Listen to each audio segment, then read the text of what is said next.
Welcome to the Cult Classic Horror Show. Every week, you can have the conversations you've always wanted to have about the films you love. Shut up! We're gonna get you. Not another peep. Kinda Get rid of your distractions and prepare yourself. Fold and lock your door. 5, 6, gonna crucifix. You got a big surprise coming to you. You're not going anywhere.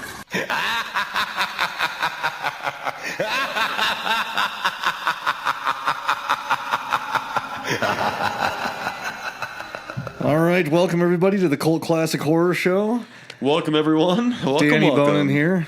Scotty Bonin here with you guys, too. Welcome back. We are the Blood Brothers. God. It stinks in here. Scotty just farted. He's sweeping it toward me right as I hit record. Don't quit sweeping Danny it toward me. farted first, Jesus. so I had to get him back. All right, we just ate pizza. Oh, my God. As we were finishing watching the Crazies. And now we both have to shit, but we want to record this first. Yeah, So, we're holding our shit for you guys, so all for you. feel privileged there. All for you. Sorry. I Is broke that it. a song? Well, it's a song from a no musical idea. show. Susical. I No shouldn't idea have what you're said that. referring to. Yeah. It's probably another song from something else, too. All for You is probably sung in a bunch of songs. A song and a bunch of songs? Or a bunch of... That lyric is probably in a bunch of songs. Like It that. probably is. Yes. God, that was just a stinky... That smelled like pure sausage and cheese. Yeah. Sorry. Anyways. Yep. All right, so we just watched the Crazies. George Romero. We're sticking with all things George Romero. We're still in the Romero segment. Yes. And this would be the 1973 Crazies, not the 2010. Not the 2010. So we're sort of going in order. Not totally. We're not going to cover every single one of his movies because, obviously between Night of the Living Dead and the Crazies, we've skipped a couple movies that he's done. But we're going to pick out the ones that we feel like are important to cover. Yeah, or for cult Romero. classics now, and Have a little following, yeah, have a good George A. Romero following, and that you guys might mesh with, and we can kind of tear apart and Yeah. see how this movie was So we just crazy. We actually couldn't find a whole lot on this movie. We're not going to get too deep behind the scenes on it, but we are just going to talk about it in our opinions and everything. We weren't cool enough. I know they did like a 2003 or 2, whatever, a re-release of this movie on Blu-ray with a commentary track with George Romero, but we did not have that. Yes. So we just watched it. So we watched the movie. Pulled what we could, did some research online. Yeah. So and we're just gonna do a little freestyle here and entertain you guys with give you the Blood Brothers interpretation of what we thought about the movie because you guys want to hear that, right? Who doesn't? They can't answer you. I know, but answer me out loud when you're listening to this, okay? Then your wife or your husband or whatever will be like, "What the hell are you talking about?" But anyways, let's proceed.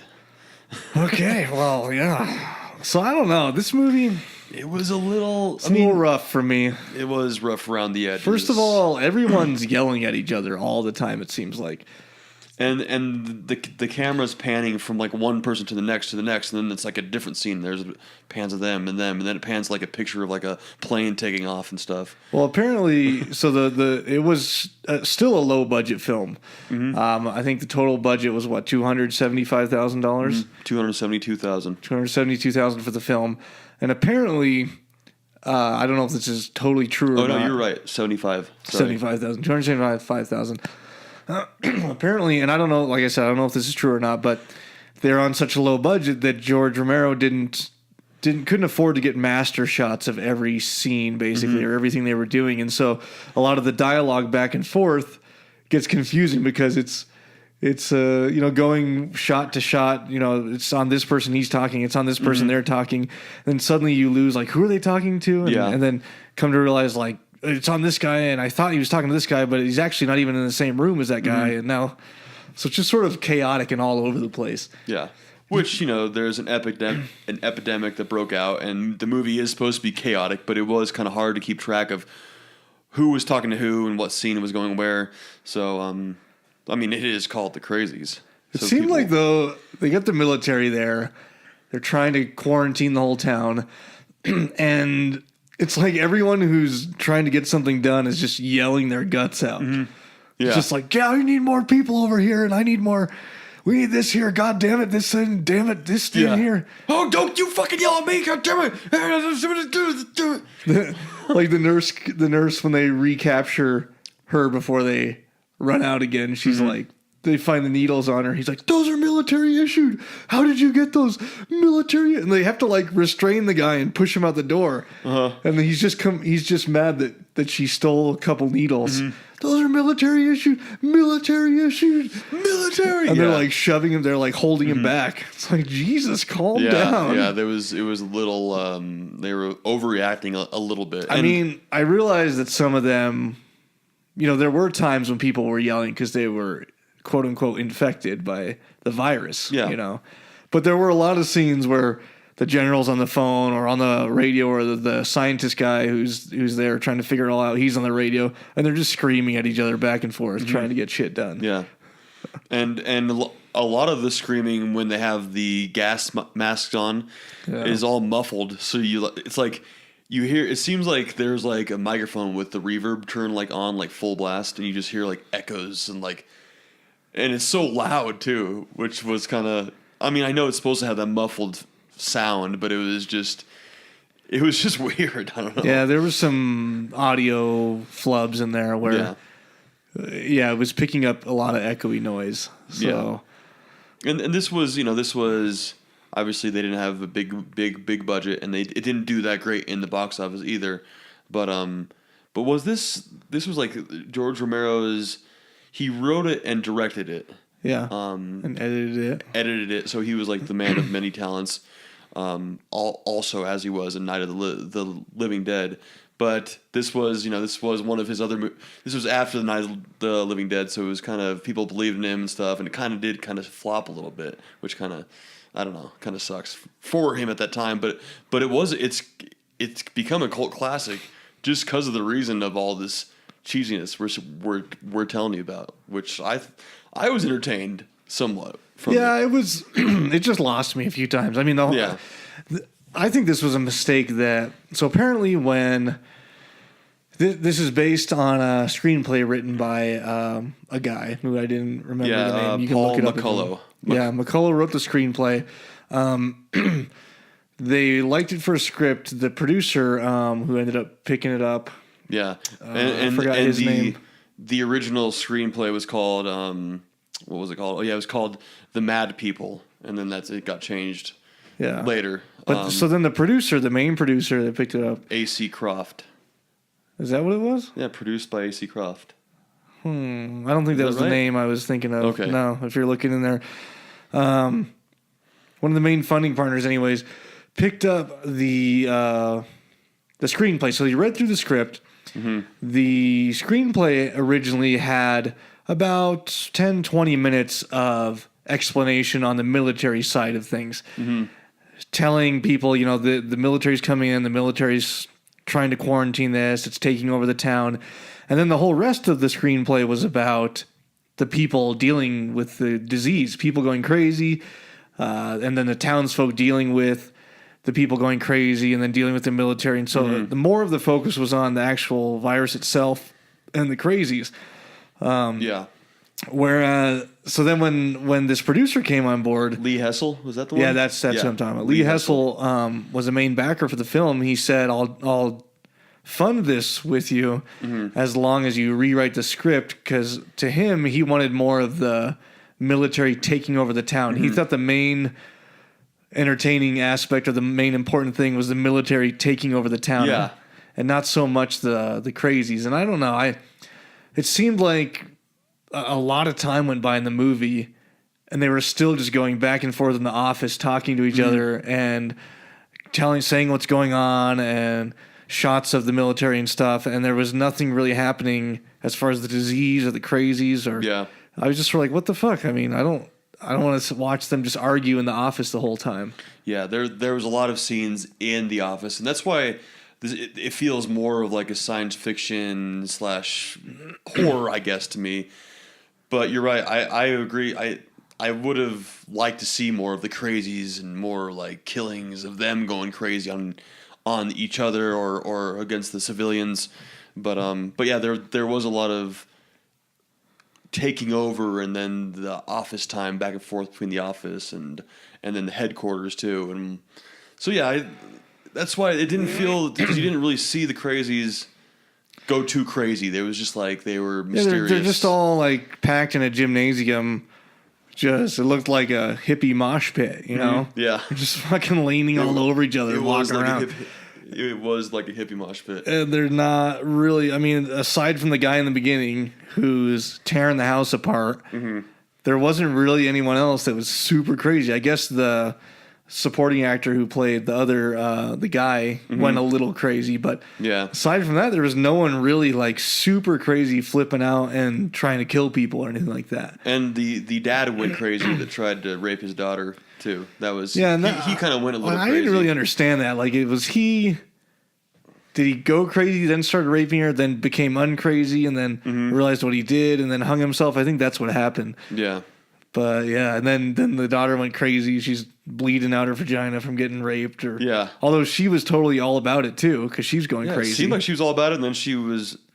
For some reason, I thought she might have hung the dad, because then she was all mad at the dad when she was flocking the sheep together. And I don't know. I think he hung himself. Yeah, because he couldn't take. I don't think she would be able to hang him. Yeah, I don't know. She was doable. Yeah, she was hot. She was hot. She was definitely hot. She had those pretty eyes and nice straight hair.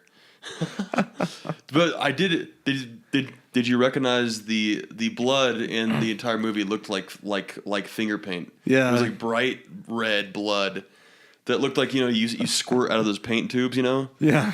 It was Like, actually geez. fucking ridiculous. It was bad, yeah. It was pink paint, bright red blood. Mm-hmm. It just did not work. I mean, it looked all right, but Yeah, I've seen similar types of blood in like Evil Dead. You see like green blood and like the bright colored blood, but this was, it was like I was a kid and painting and stuff. Like they ran out of like the Caro syrup, and they used just the squirty blood. You get it out of like a tube from like Hobby Lobby. They had.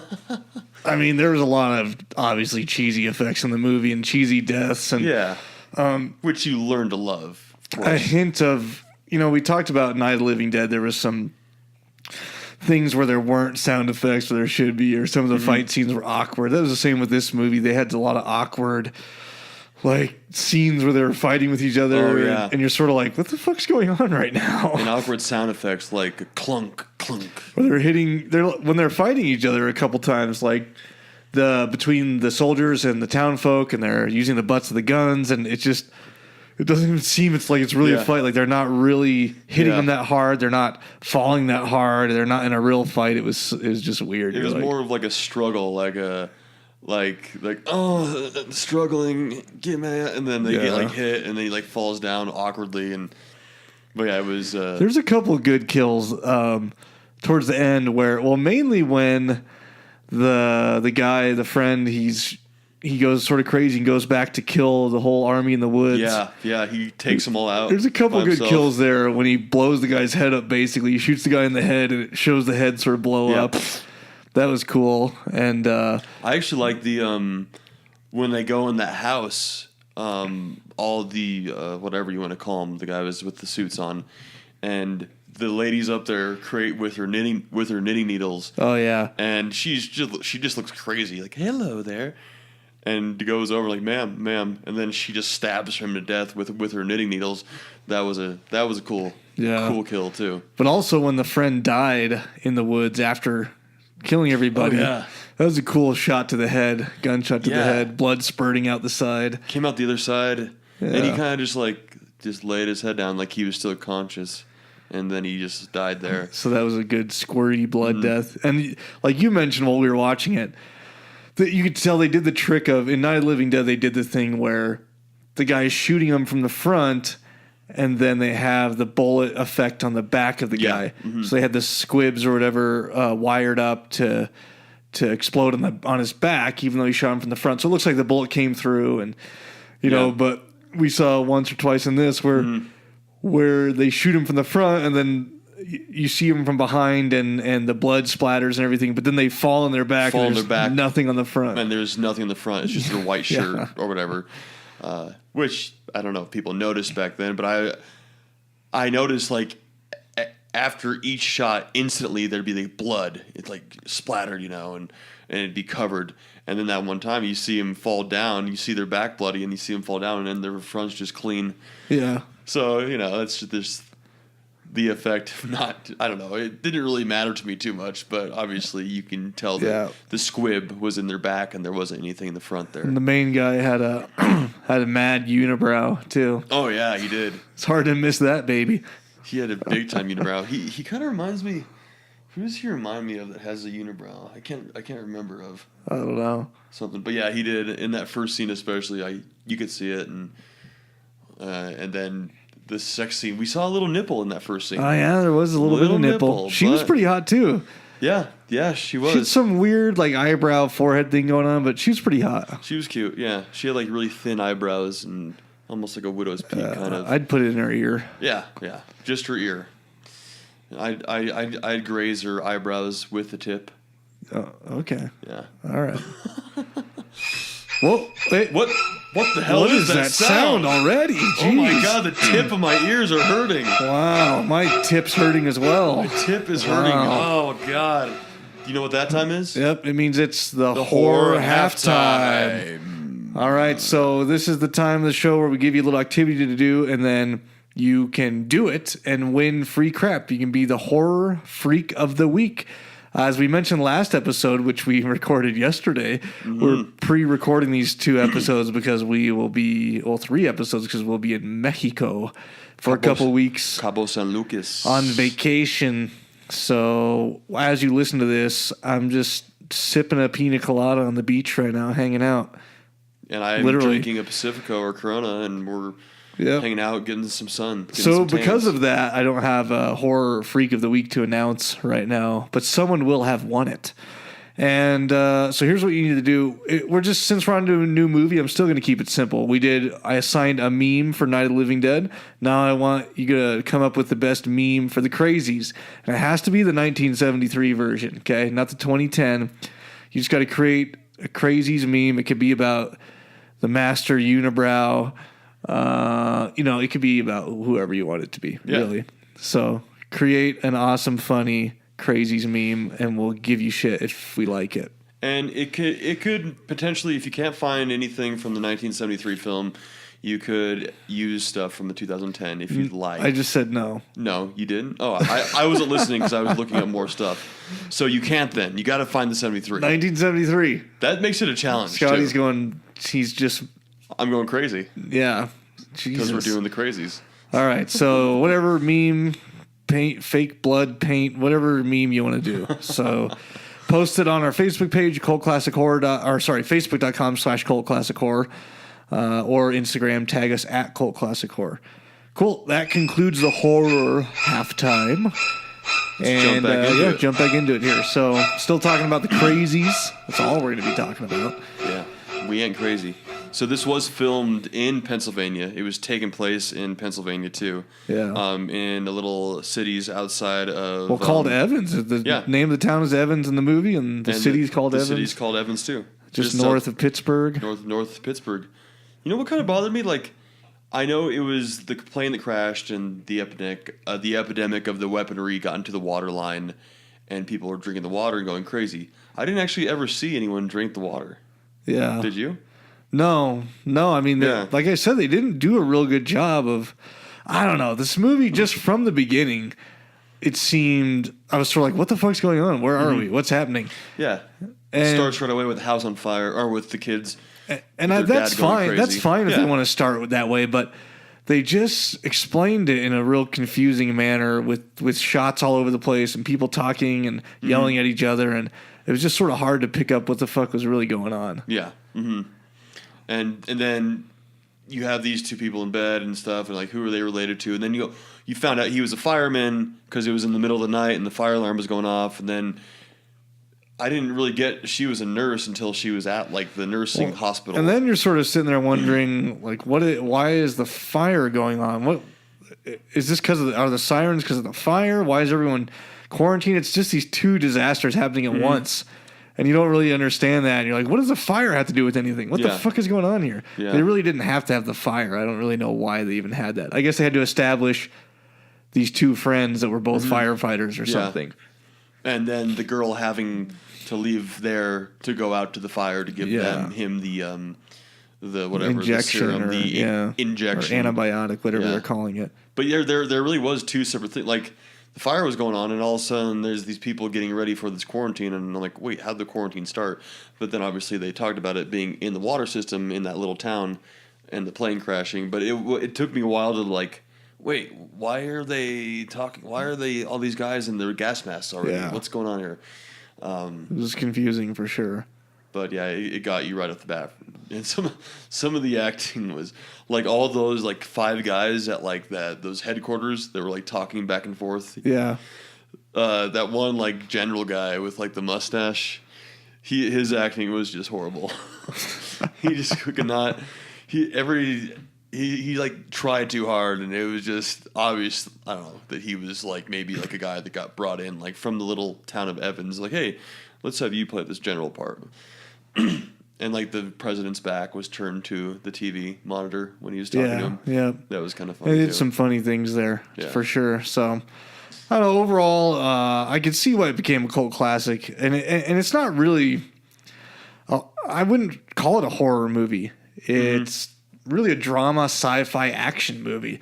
I don't know if there's any horror in it except for just the bloody parts and the kills and it being a George Romero movie. I mean, I guess you could say the same thing for some of the Jason movies. We just got done with Friday the 13th, and really a couple of those, especially the first one, and it's just packed with suspense and murders. It's not really something supernatural happening, or I don't know. So I don't know. It's not a massive horror movie, but because it's George Romero, because at that time it was a horror. Right after Night of the Living Dead, and he was the horror writer and director and stuff. So, but so it's good to put it in that genre. And I mean, things that feel like it, like when I saw the lady killing him with the knitting needles, I'm like, oh yeah, here we go. Yeah, this is some good horror. But then it was, back and forth, and it was boring. Like, you watch the Friday the 13th to see how they're gonna die. You know they're all gonna die. You just watch it to see how they're gonna die. Jason's kill tally is gonna be going up and up and up. So this movie had obviously more of a story to it. You're a little more invested in what's going on, actually wondering what's happening here. What is? I need to know more. But then there were a couple of those cool kill scenes. They weren't as creative or nifty or effects worthy as something Tom Savini would do or anything else, but they were still, it was good. They worked with what they had. Yeah. So yeah.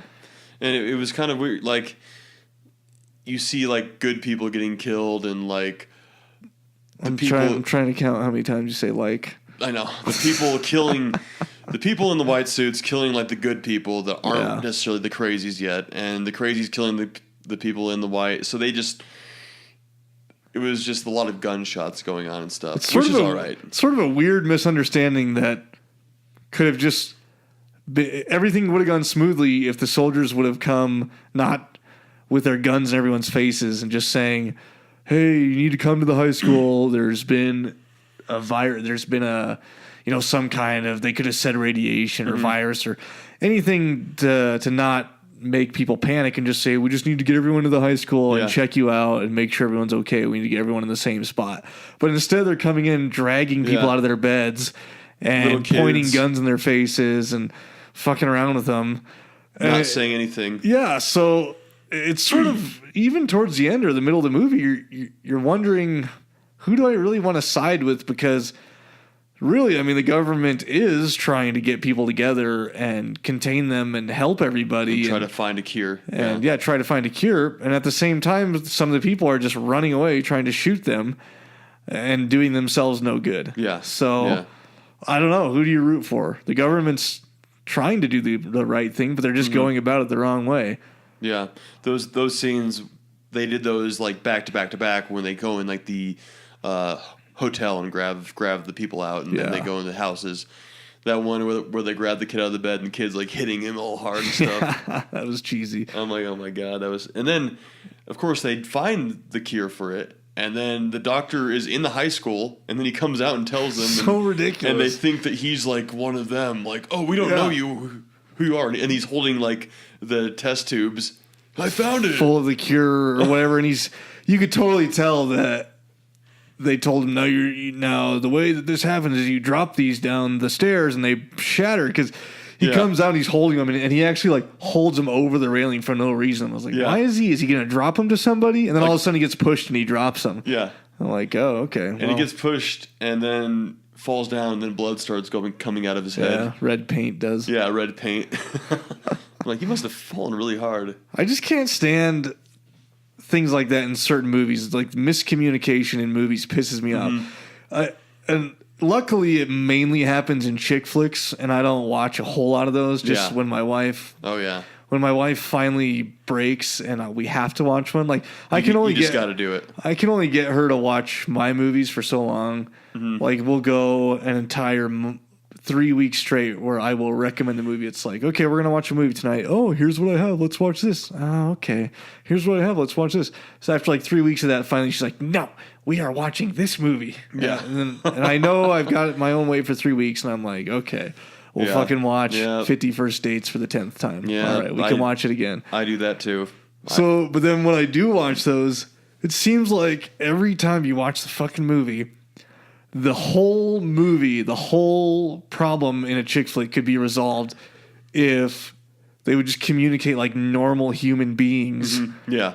You see a conversation in the movie going on, and one person's like saying something and being a little bit stubborn, and they're like, oh, this. And in your head you're going, just fucking like, why aren't you telling them this part of it? Or why didn't you tell them this right here? And the other person is all pissed because of that, and then the whole plot stems out of that. Yeah. I'm like, what a fucking idiot. This movie wouldn't even happen if they just communicated like normal human beings. Yeah. So I feel like this is almost one of those instances where the government just comes flooding into the town and starts dragging people out of their beds, when this movie wouldn't even happen if they just walked up and knocked on the door and was like, hey, there's some serious shit going on. Follow us to the high school. We'll clear you medically and we'll explain everything. Yeah. Everyone would be like, oh, okay, sure. But instead they're like, come with us now. Yep.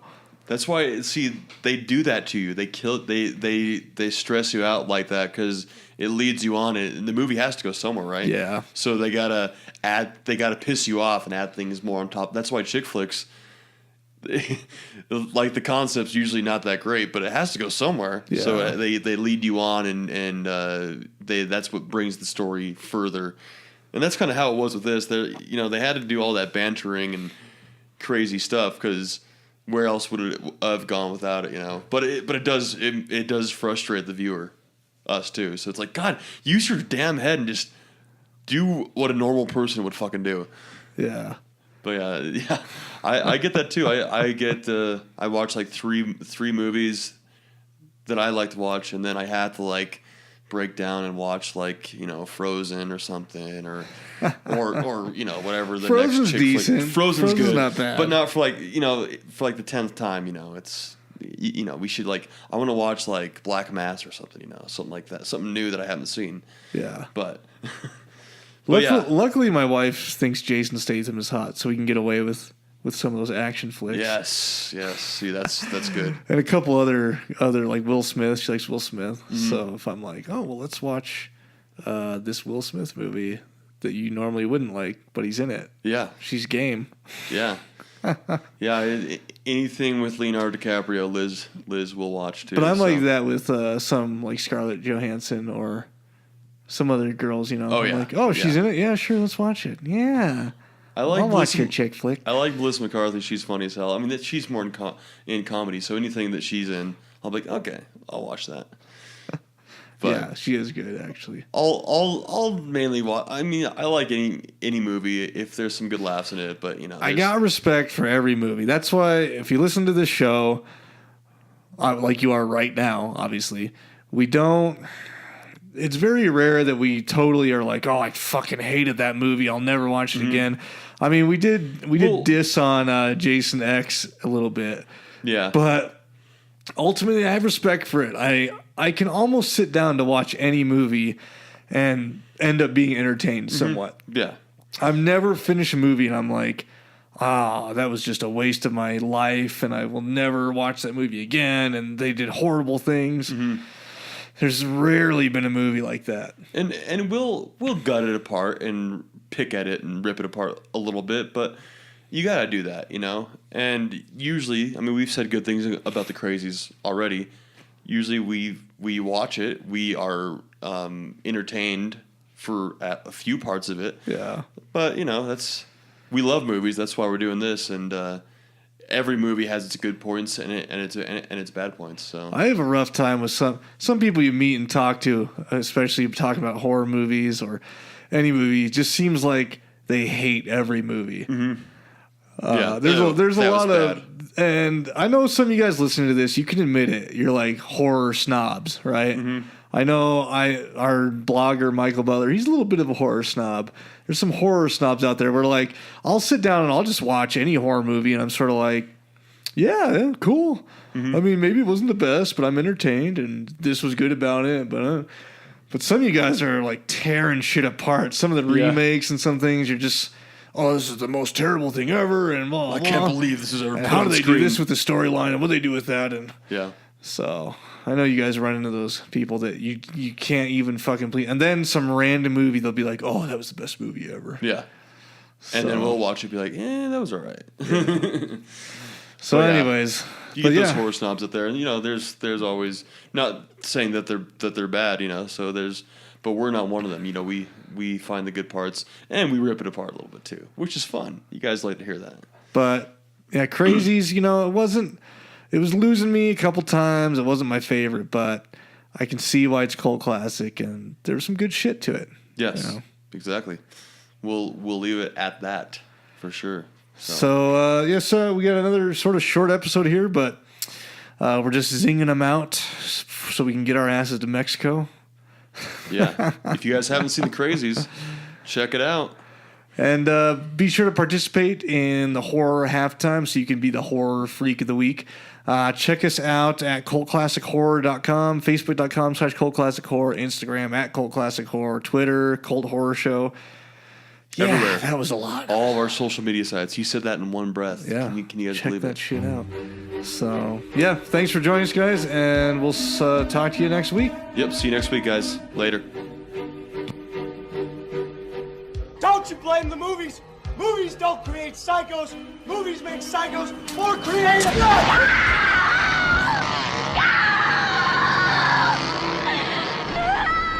Oh, yes.